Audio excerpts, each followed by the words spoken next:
Hello दोस्तों। आधी रात के समय अचानक दीदी ने मेरे फोन पर फोन करके कहा कि दीदी की कमर में बहुत का तेज दर्द हो रहा है और इसीलिए मैं उनकी कमर की मालिश कर दूं। मैं दीदी के कमरे में पहुंच गया। उसके बाद मैं बहुत ही हल्के हाथों से दीदी की मालिश करने लगा, जिससे उन्हें आराम मिलने लगा और हम लोग तरह तरह की बातें करने लगे। दीदी ने मुझसे पूछा, रानू, तुम्हें किन किन चीजों का शौक है? तो मैं दीदी को बताने लगा कि मुझे आउटडोर एक्टिविटीज बहुत अच्छी लगती है, जिसमें क्रिकेट खेलना, सिंगिंग करना और घुड़सवारी करना ये मेरे फेवरेट है। मैंने दीदी से पूछा कि और आपको क्या क्या पसंद है, तो वह मुझको भी अपनी पसंद नापसंद बताने लगी। फिर दीदी अचानक ही उठकर बैठ गई और मुझसे बोली कि रानू, घोड़े सवारी तो मुझको भी पसंद है। मैंने दीदी से कहा कि अरे वाह, ये तो बहुत अच्छी बात है।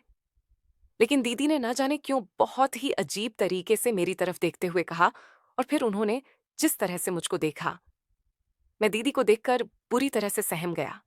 मेरे पूरे शरीर में एक भयंकर करेंसी दौड़ गई। एक अजीब सा सन्नाटा मेरे और दीदी के बीच पसर चुका था। कुछ देर हम दोनों एक दूसरे को टकटकी बांधे देखते रहे।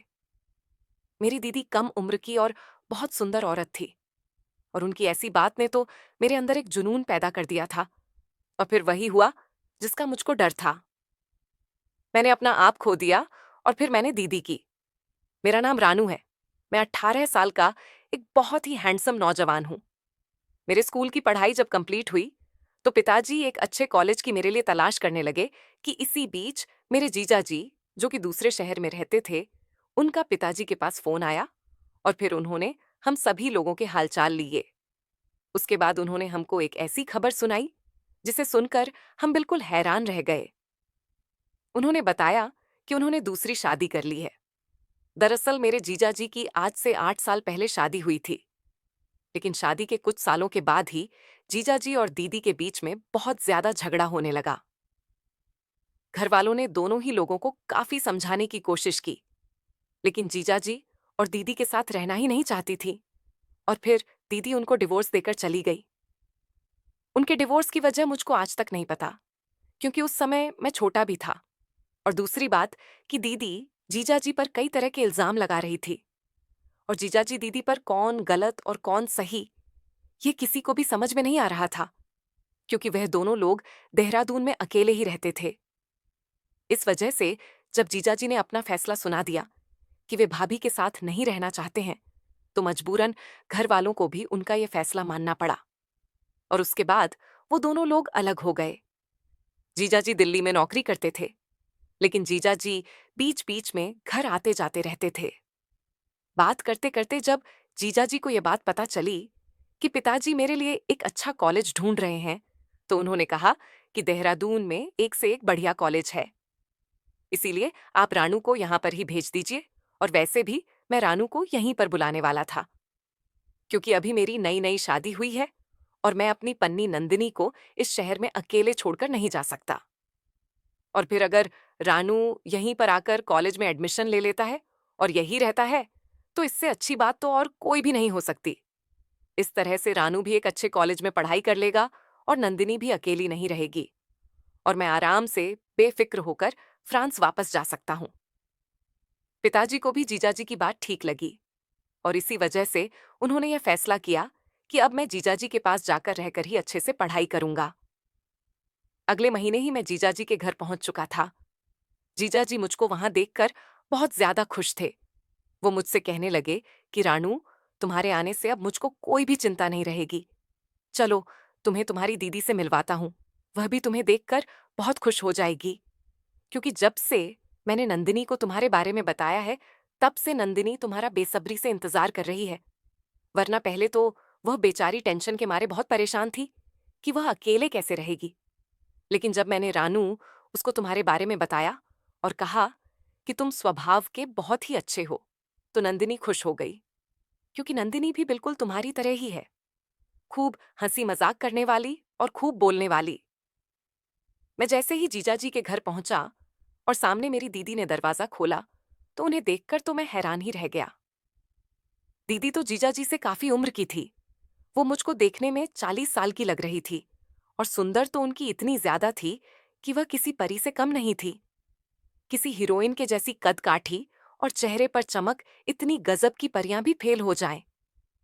दीदी के काले लंबे घने बाल जो उस वक्त खुले हुए थे और हवा में लहरा रहे थे।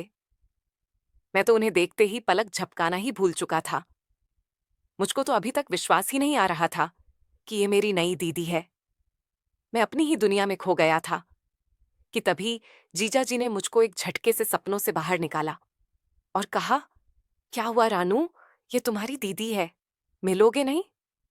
मैंने तुरंत ही उन्हें नमस्ते बोला और फिर घर के अंदर आ गया।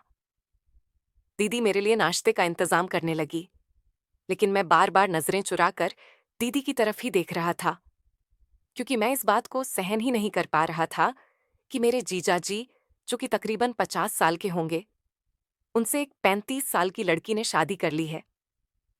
मैं मन ही मन सोचने लगा कि हो सकता है दीदी की भी उम्र उतनी ही हो जितनी जीजा जी की है, लेकिन उन्होंने अपना इतना अच्छे से ध्यान रखा हुआ है कि दीदी किसी 35 साल की लड़की के जैसी ही दिख रही है। खैर जो भी हो, लेकिन दीदी बहुत खुशनसीब है जो उनको दूसरी पन्नी इतनी ज्यादा सुंदर मिली है। नाश्ता करने के बाद जीजा जी अपनी पैकिंग करने लगे। उन्होंने मुझसे कहा कि वह कल शाम की फ्लाइट से फ्रांस के लिए निकल जाएंगे और उसके बाद उन्होंने मुझको एक लिस्ट पकड़ाई। जीजाजी बोले कि इसमें इस देहरादून के सभी अच्छे कॉलेजों के नाम लिखे हैं। रानू, तुम इनमें से किसी को भी चूज करके एडमिशन ले सकते हो। जीजाजी की यह बात सुनकर मैं बहुत खुश हो गया। उसके बाद जीजाजी मुझसे कहने लगे कि देखो रानू, मैं यहां पर सिर्फ तुम्हारे भरोसे पर ही तुम्हारी दीदी को छोड़कर जा रहा हूं। और एक बात है, तुम्हारी दीदी को अभी कुछ दिनों पहले सीढ़ियों से गिर जाने की वजह से चोट आ गई थी, जिसमें तुम्हारी दीदी के शरीर की काफी मांसपेशियां खींच गई हैं।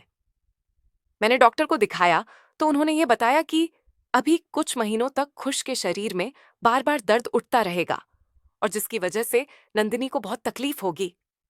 लेकिन तुम इसीलिए नंदिनी का थोड़ा सा ख्याल रखना और जब भी जरूरत पड़े तो उसे डॉक्टर को दिखाना।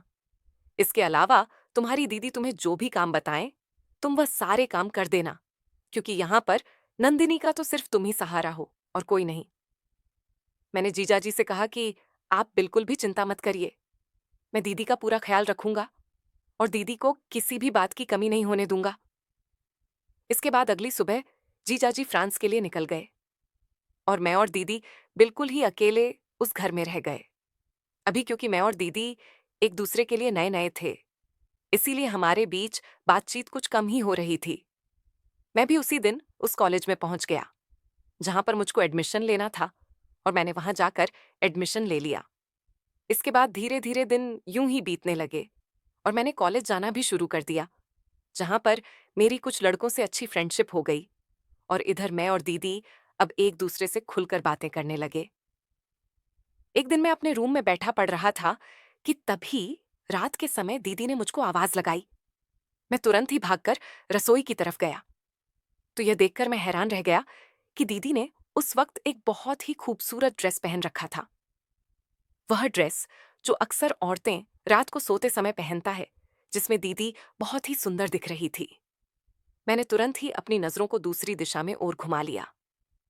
दीदी मुझसे बोली, रानू क्या तुम कॉफी पियोगे? मैंने दीदी से कहा कि मैं चाय पीऊंगा और उसके बाद मैं तुरंत ही अपने कमरे में जाने लगा। तो दीदी ने मुझको टोक दिया। वो बोली, अरे रानू तुम कहाँ जा रहे हो? मैं अभी बस 15 मिनट में ही चाय बनाती हूँ। उसके बाद हम दोनों लोग छत पर चलकर चाय पियेंगे। बाहर बहुत मस्त ठंडी हवा चल रही है। छत पर ठंडी हवा में टहलते हुए चाय पीने का मजा कुछ और ही होता है। दीदी की बात सुनकर मैं थोड़ा टेंशन में आ गया, क्योंकि इस समय मैं समझ रहा था कि मेरे मन में किस तरह की भावनाएं आ रही हैं और यह सब मुझको बिल्कुल भी ठीक नहीं लग रहा था। इसीलिए मैंने दीदी को बहाना बना दिया कि दीदी आप अकेले ही छत पर चली जाइए, क्योंकि मैं इस समय पढ़ रहा हूं। इतना कहकर मैं दीदी की बात सुने बिना वापस अपने कमरे में आ गया। थोड़ी देर के बाद दीदी मेरे लिए चाय का कप कमरे में ही ले आई, लेकिन दीदी जैसे ही मुझे चाय देने लगी कि तभी थोड़ी सी चाय मेरे ऊपर ही गिर गई, जिससे दीदी घबरा गई और उसको पोंछने लगी। पर उन्होंने जब यह सब किया तो एक बार फिर से मेरे पूरे शरीर में करंट सा दौड़ गया। मैं तुरंत ही उठकर पीछे हट गया। मैंने दीदी से कहा कि आप चिंतित मत करिए, मुझको कुछ भी नहीं हुआ है, आप आराम से जाकर सो जाइए।